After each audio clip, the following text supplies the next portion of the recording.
എടാ മക്കളെ, ഒരാൾ ഒരു സാധനം 540 രൂപയ്ക്ക് വിറ്റപ്പോൾ ഉണ്ടായ നഷ്ടവും അതേ സാധനം 860 രൂപയ്ക്ക് വിറ്റപ്പോൾ ഉണ്ടായ ലാഭവും തുല്യമാണ്. എന്നാൽ അയാൾ ആ സാധനം എത്ര രൂപക്കാണ് വാങ്ങിയത്? ചോദ്യം വ്യക്തമായി കേൾക്കണേ.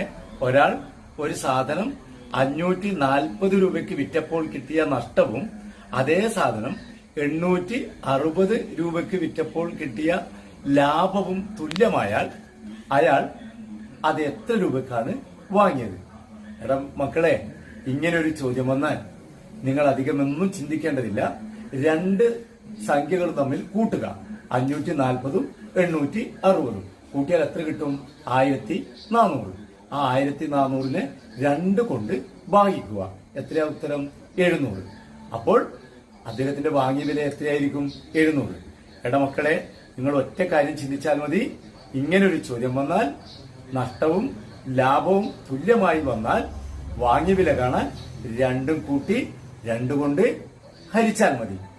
ഓക്കെ, മനസ്സിലായില്ലേ?